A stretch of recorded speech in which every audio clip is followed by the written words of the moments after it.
They watched, horrified, not by the size of the human warships or the strange savagery of their weapons, but by something far more disturbing, something ancient, ritualistic, a feast.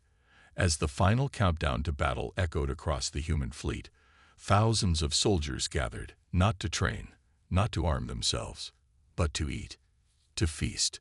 Blood-red meat seared over open flame, bone cracked with gritted teeth, voices raised in tribal chants that echoed across steel walls like ancient war drums.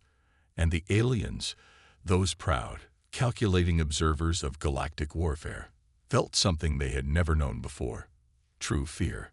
The Trinary Collective had conquered over 400 worlds. Their empire spanned 2 galactic arms, and their logic-driven military doctrine had broken civilizations far more advanced than Earth. But now, staring at the humans through observation drones, they saw something that defied all comprehension. A behavior that went against every principle of war, discipline, and reason. Why? Why did the humans dine before slaughter? Why did they laugh before death? What did they know that the rest of the universe didn't?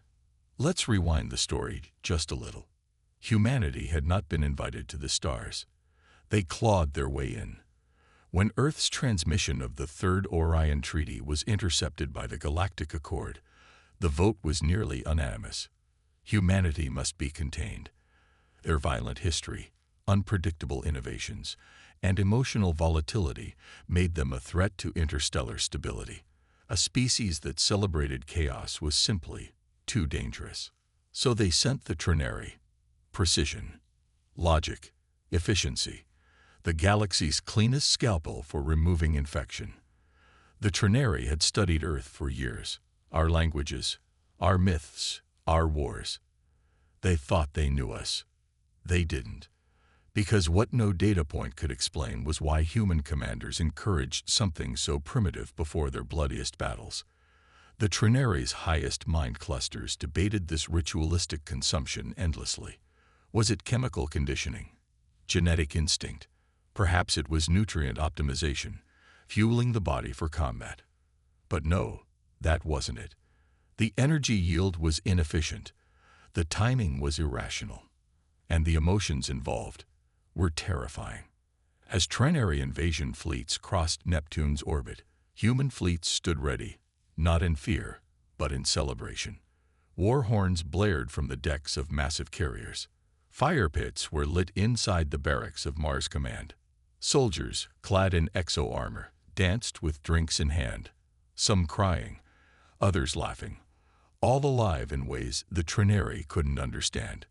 Before we jump into this epic tale, subscribe to StarBoundApex HFY for the most intense sci-fi battles, legendary warriors, and universe-shaking wars. Don't miss out. Hit that subscribe button and join the fight. Here's the truth the Trinary would come to learn the hard way. Humanity doesn't feast to fuel the body. They feast to honor the dead. They feast to feel the pulse of their ancestors. They feast to remember who they are before they lose themselves in the storm of battle. It's not about consumption. It's about transformation. And in their obsession to understand this terrifying ritual, the Trinary made a fatal mistake. They waited. They paused. They watched. And in that silence, humanity moved. Not as individuals, but as something far older. Something awakened. Because when the feast ends, the war songs begin. And that, dear viewer, is where everything changed. The Trinary should have struck during the feast. But logic forbade it. Their doctrine demanded calculated engagements, not emotional ambushes. They believed war was a chessboard, predictable, binary. Humanity, they thought, was simply an unstable variable to be contained. But what they witnessed after that feast, what erupted from those human warships, wasn't a variable. It was a force of nature. The humans called it the shift. It began subtly, just after the last toast was raised, the last bite taken. A silence, thick and reverent, fell across the fleet. A kind of psychological shedding. Gone were the jokes, the music, the laughter. In their place came stillness, Eyes sharpened, breathing changed.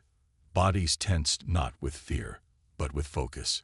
Each soldier entered a trance-like state, mentally preparing for something ancient and instinctual. A death march. A reawakening. The Trinary, still orbiting Saturn, misinterpreted it as exhaustion. They scanned for cortisol spikes, adrenaline bursts, anything that might indicate human fatigue. Instead, they found something terrifying. A complete absence of fear responses. Heart rates synchronized. Neural patterns aligned. The human fleet was becoming something else. A single organism. A pack. You see, to the Trinary, emotion was a flaw. An inefficiency. But they didn't understand that for humans, emotion is the gateway to something far more dangerous. Unity. The feast wasn't just symbolic. It was chemical, spiritual. A way to bond soldiers into a family. A tribe. A weapon. Every war humanity had ever fought on Earth had forged that truth into their DNA. Those who eat together, die together, fight together. And the Trinary had never fought anything like that. As the humans began their offensive maneuvers, the Trinary formations were still reorganizing. They hadn't expected a launch so soon. Their captains, biosynced to cold tactical eye, delayed responses by milliseconds to calculate optimal fire patterns. But humanity didn't wait for optimal. They struck in waves. Not from the front, not in formation, but from all angles. Dozens of human ships broke formation immediately, behaving chaotically, irrationally. To the Trinary, it was madness. To human tacticians, it was pure genius. One group of assault ships feigned engine failure, drawing the Trinary's flanks inward. Another launched a wall of ion mines, masking their real velocity. Within minutes, the logic-based fleet was tangled in an unpredictable web of micro-conflicts. Dozens of smaller duels, none of which aligned with the Trinary simulations. It was the perfect battleground for monsters. Human drop pods rained like meteors onto Trinary cruisers. Soldiers, fresh from the feast, tore through airtight corridors with grim resolve. Not fast, not frantic, focused, tactical. They moved like predators. Every breach was methodical. Every room cleared with terrifying silence. The Trinary's neural guards, genetically engineered to suppress fear, started glitching. Not from pain or confusion, but from cultural collapse. These humans didn't kill for glory. They killed like it was sacred, like they were meant to. And then came the whisper. The phrase that shook even the most battle-hardened Trinary tactician. They feast to remember what peace tastes like, before becoming war itself.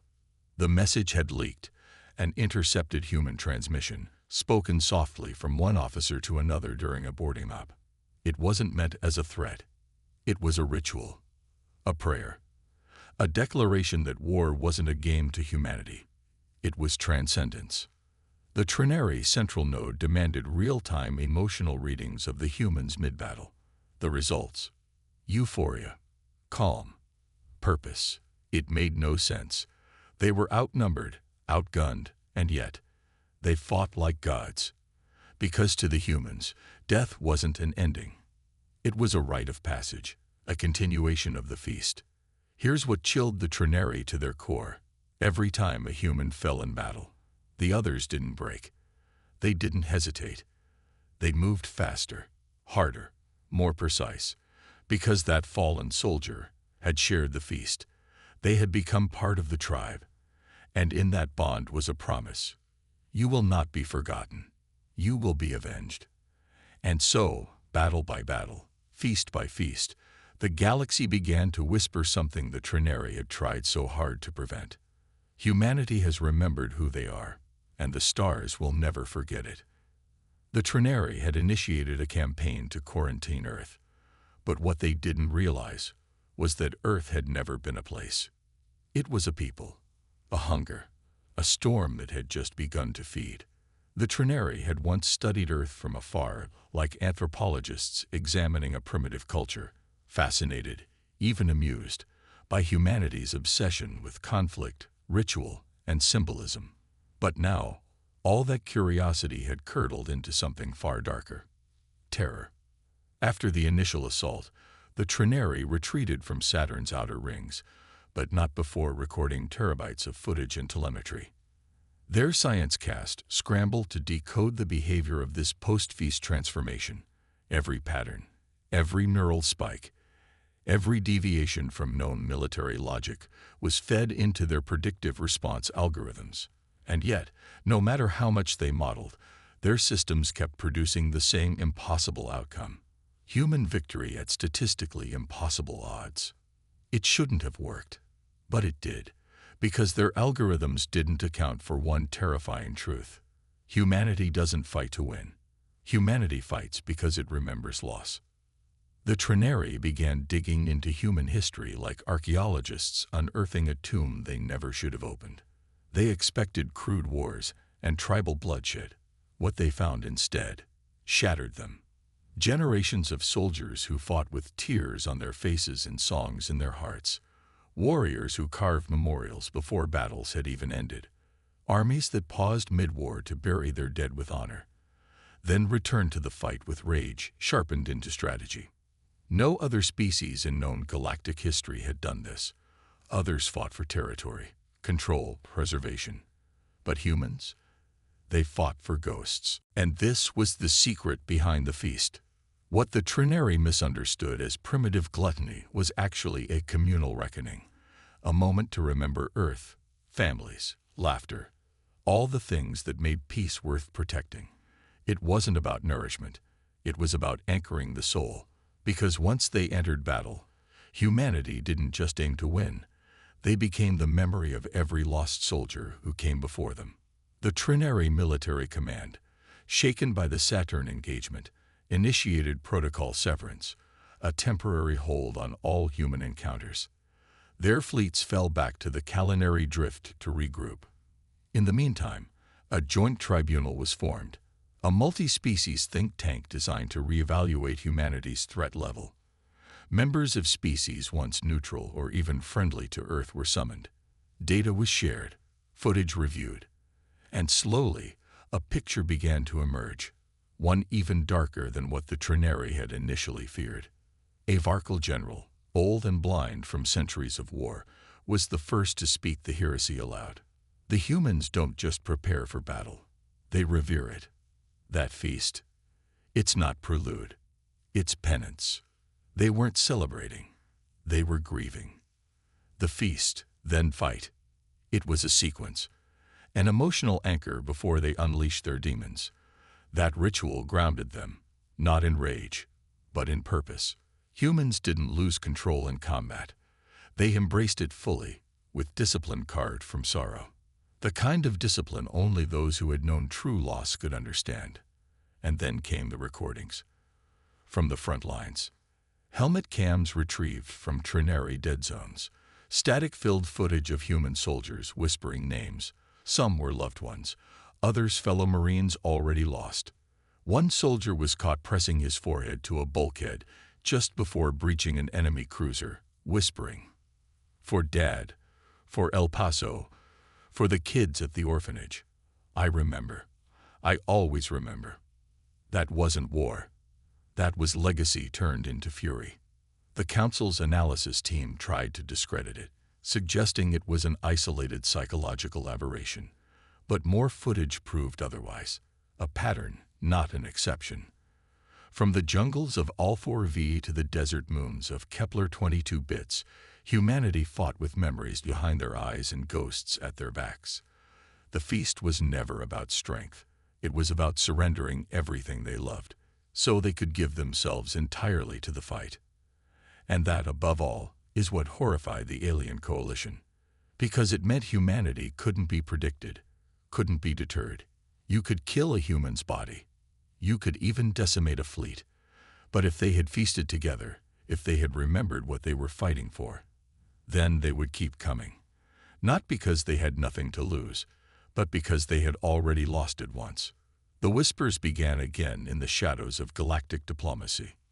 What if Earth is not a planet, but a ritual passed from generation to generation. What if every feast is another piece of the storm being reborn? The Trinari, once champions of logic and order, now faced a horrifying possibility that humanity had unlocked something sacred in their suffering, something that turned grief into unity, unity into strategy, and strategy into annihilation. It was no longer a question of military superiority. It was a question of how do you stop an enemy who becomes stronger with every death. And more importantly, what happens when they stop feasting and decide they no longer need to remember peace at all fear. Real fear had a flavor the Trinari had never known until now. It tasted like cold ash and cracked circuits. It wasn't the fear of defeat or technological inferiority. No, this was something primal, ancient, buried deep in the reptilian code of survival. It was the realization that humanity had rewritten the very definition of warfare, not as a calculation, not as domination, but as a sacred contract with the dead. The Trinari's high mind, a biosentient neural collective spanning 7 planets, issued an unprecedented order, complete reevaluation of human anthropology and war doctrine. What followed was the greatest intelligence convergence since the Archelian collapse. Every scrap of Earth history was pulled from deep space archives. Every human poem, film, prayer, and battlefield recording was retranslated, reinterpreted, and reanalyzed through a new horrific lens. What if every cultural detail wasn't an oddity, but a warning? Ancient Earth war cries like "Remember the Alamo" or "We few, we happy few, we band of brothers" took on a new weight. These weren't just words. They were keys, passed through bloodlines and uniforms. The Trinari soon realized, humanity doesn't erase trauma. They honor it. They feast with it. And that, above all, made them indestructible. Meanwhile, on the frontiers of the Perseus convergence, human fleets were moving, not with overwhelming numbers or flashy tech, but with something the aliens didn't yet understand: ritualized silence. Their ships glided like ghost arcs through nebulae, dim lights pulsing like a heartbeat before war. And always, before the first missile was fired, the same eerie scene repeated: the feast. Not one of chaos or revelry, but a precise, coordinated event. Soldiers and ship crews gathered, sharing rations, stories, sometimes just sitting in silence. Plates arranged with care, old Earth music playing softly. Toasts made not to victory, but to those who would never see the stars again. Then, blackout. Comms cut, lights dimmed, and what emerged from that silence was something terrifyingly calm. Surgical, poetic. Human ships would rip through Trinari formations with the precision of mythic beasts, not howling warlords, but mourners bearing steel. Each movement purposeful, each kill a footnote in a centuries-old poem of defiance. Trinari generals began reporting signs of psychological collapse among their own troops. Entire battlecruisers requesting reassignment or decommissioning rather than face another engagement with humans. It wasn't just the combat efficiency, it was the haunting presence before and after. The eerie calm of humans who had feasted together, wept together, and now moved like a single organism animated by the weight of memory. One incident broke the Trinari illusion entirely. At the siege of Null Point Theta, a human battalion was cornered, outgunned, outnumbered 20-1. The Trinari believed they had them broken. But then, one drone captured the moment they began to eat. Sitting in the mud, wounded and weary, the humans passed around rations. One soldier, missing an arm, used his remaining hand to feed a comrade with broken ribs. Others read names out loud from a list of the dead. And then, they stood. They rose not as a desperate army, but as a tribe bound by a memory too strong to bury. What followed was not a charge. It was an execution of vengeance born of ritual. They fought without fear, without pause, methodical, unstoppable. By the time reinforcements arrived, not a single Trinari remained. The only trace of their presence was a scorched message carved into a bulkhead wall. We feast because we remember. We fight because we must. We win because we've already lost. That message went viral across alien networks. Civilizations that once considered humanity quaint began fortifying borders. Others sought diplomatic ties, not out of friendship, but out of desperation to understand. Because what if this wasn't just a quirk of Earth's psychology? What if the feast was a signal, a psychic binding ceremony wrapped in food, song, and sorrow? What if it was the trigger that aligned the chaotic human soul into a singular, wrathful machine? One Trinary defector, a former war analyst named Ralzek, gave an interview before vanishing into exile. He had spent his final years among human colonies, attempting to blend in. When asked what he had learned, his voice shook as he replied, "They don't fight for domination. They fight for each other. Their bond isn't forged by command. It's burned into them through grief and memory. When they feast, they don't prepare for death. They accept it. And that makes them unbreakable." Galactic Command tried to suppress the message, but it was too late. It echoed across the stars, repeated in hushed tones on 1,000 alien worlds. The humans do not forget, and in remembering, they become something no war has ever seen. The Trinary realized they were no longer facing an enemy to defeat. They were facing a phenomenon, one wrapped in the most terrifying force in the universe, love expressed through war. What happens when memory becomes a weapon? And more importantly, what if the next feast is the last one Earth ever needs before it decides the entire galaxy must be buried with its dead? The universe trembled on the cusp of a revelation too great for even the Trinary's most advanced algorithms to predict. The human feast was no longer a cultural anomaly. It had evolved into something far more, an ancient ritual of cosmic resonance, one that tied the very fabric of their collective consciousness into a weapon they didn't even fully understand. This was the moment the entire galaxy would learn that Earth was not just a world of warriors, but a world of prophets standing at the edge of something unnatural. At the Galactic Summit of the Unified Coalition, a group of species who once declared neutrality in the Galactic War, an emergency assembly was convened. The meeting had been called to discuss Earth's rapidly expanding military might and the mysterious power they were beginning to manifest. It wasn't just that humans could fight. It wasn't even their brutal efficiency that had spread fear across the stars. It was the fact that they carried something ancient with them, something unspoken in their rituals, something hidden beneath layers of humanity's most sacred practices. For the first time, the Trinary, along with other species, Varkle, Clonsey, and the ancient harbingers of the ruined star, had come together in the presence of a chilling truth. The human feast was a conduit. It was a channel to something beyond the mortal realm, a connection that allowed humans to tap into energies that other species could barely comprehend. One by one, alien diplomats, military commanders, and even those with metaphysical expertise pored over the data. None of them could truly describe it, but a consensus slowly formed. Humans were using the power of memory itself to shape the outcomes of their wars. While the data and videos of human soldiers feasting were already public, no one had truly considered the unseen consequences of such a practice. The act of remembrance wasn't just spiritual, it was physically altering. Humanity was not only absorbing the grief and rage of past warriors, they were channeling those lost souls into their own bodies.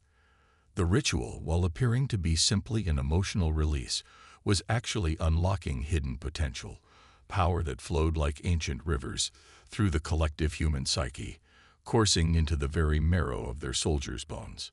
The moment that concept began to sink in, the room fell into dead silence.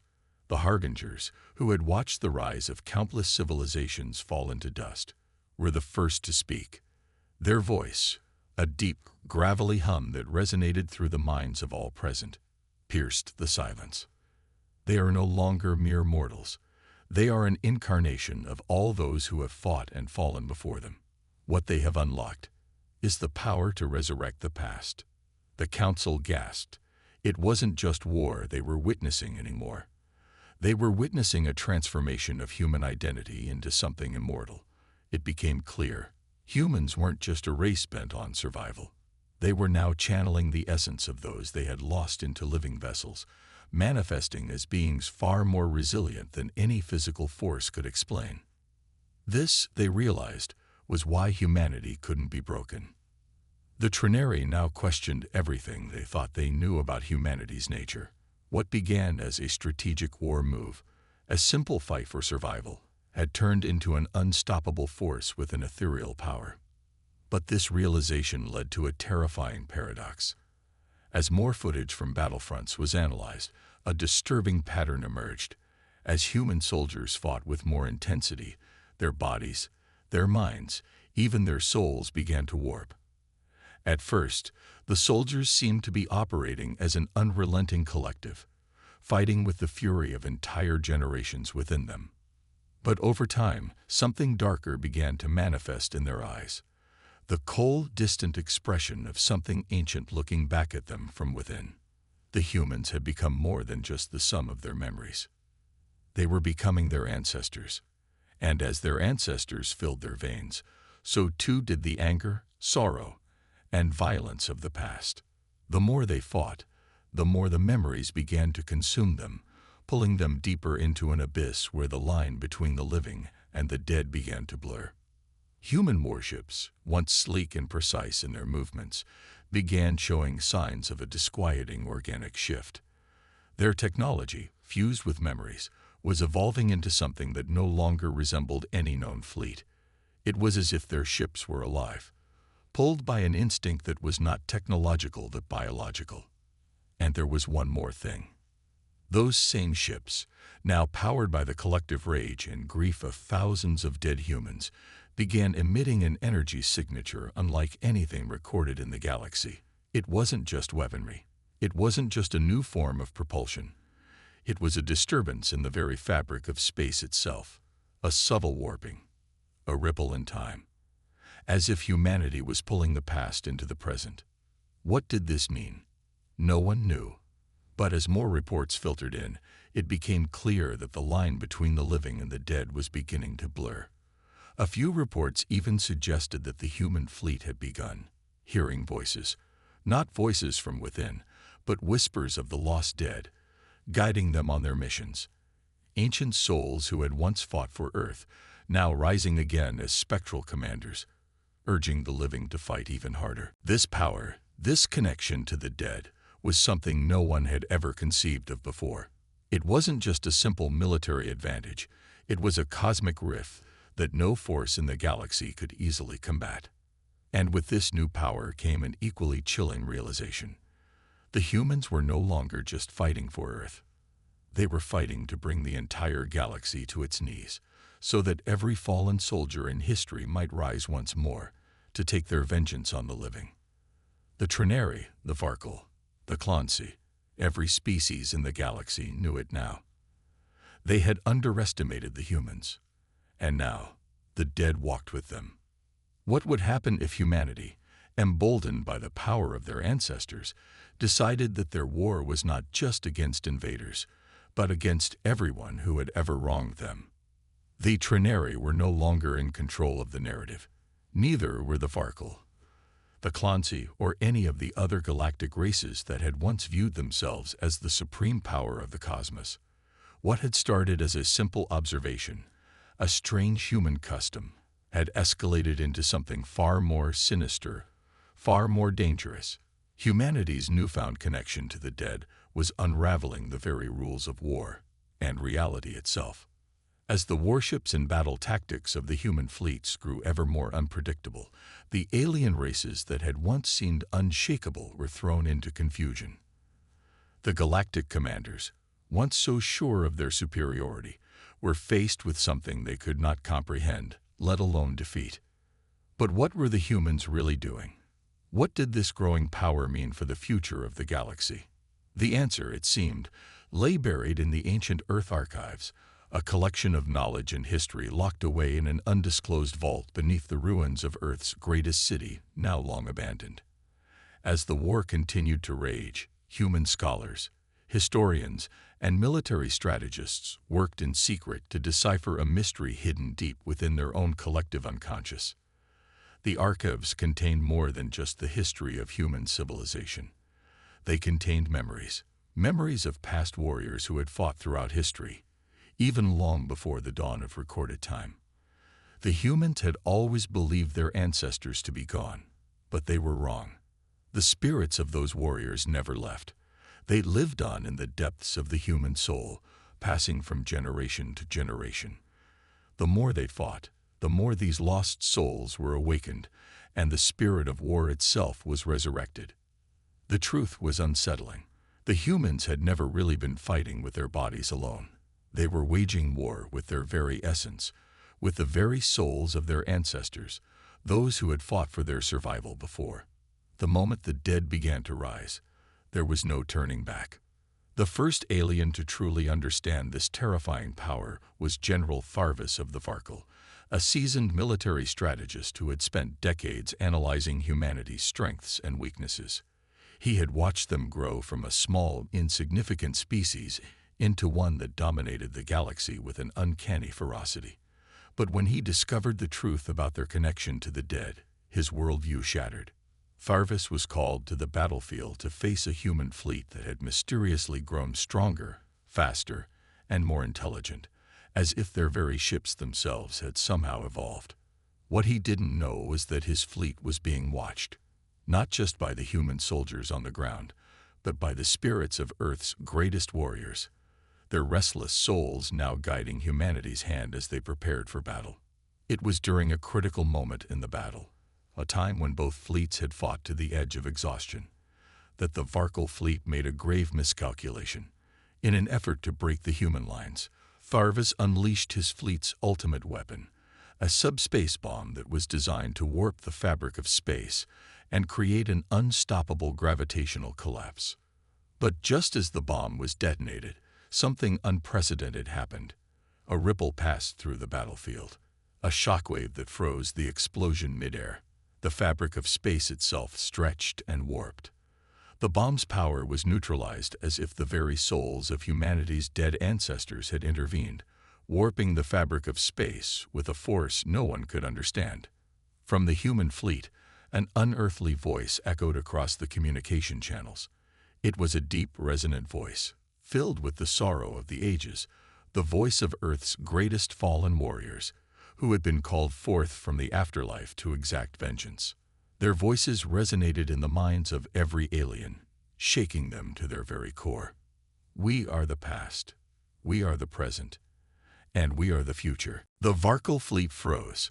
Their ships hesitated, their weapons locked in place as if the universe itself had turned against them. Farvis's hand trembled on the command console, his mind reeling from the impossible. How was this happening? In the quiet of space, an even more terrifying truth emerged. The humans had learned to manipulate time itself. With the spirits of the dead at their side, they were no longer bound by the linear progression of history. They could bend time, bend reality, to their will. The past and the present were no longer separate, and now, humanity's warriors fought as though they were both alive and dead, their battles existing across multiple planes of existence. And so, the war raged on, but it was no longer just about conquest. It was about the balance of the cosmos itself, a battle for dominion over reality. The human fleet, now operating in a trance-like state under the guidance of their ancestral spirits, began to shift tactics. Their warships began using energy weapons not as conventional tools of destruction, but as beacons to open rifts into different moments in history. One by one, those who had fought before humanity began to manifest on the battlefield. The dead arrived, not as ghosts, but as specters of power, guiding the human forces with the fury and precision of seasoned commanders from across Earth's long and storied past. With each passing battle, more of these warriors appeared, wielding the weapons of their era, but with the enhancements of human ingenuity. The galaxy was on the brink of collapse. The Varkal, the Trinari, and the other galactic powers had made a terrible mistake.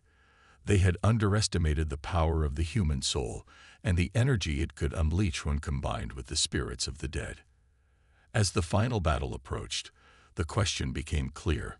Would the galaxy stand a chance against an enemy not bound by time, not bound by death, not even bound by the laws of reality? Was humanity's war the beginning of a new era where the past could never truly die? The answer, now known to all, was both inevitable and terrifying. Humanity was no longer a race. They were an unstoppable force. The Trinary, Varkle, and the rest could no longer contain the truth. It was far too late to stop it. The spirits of the dead were here. They would never leave. And now, the question loomed over the galaxy. The entire galaxy trembled, its vast expanse shaken by the unprecedented event that was unfolding in real time. The ancient order of the cosmos, which had been rigid and unchanging for eons, had begun to bend and crack under the weight of a force no one had ever anticipated. Humanity, once considered a fledgling species with no place in the grand galactic hierarchy, now stood on the precipice of reshaping the entire universe in their image. And at the heart of this momentous shift was the Warship, a ship unlike any other, capable not only of harnessing unimaginable firepower, but also of manipulating the very fabric of reality itself. A ship that, until now, had been thought of as a mere weapon. Now, it was the catalyst for humanity's apocalyptic rise.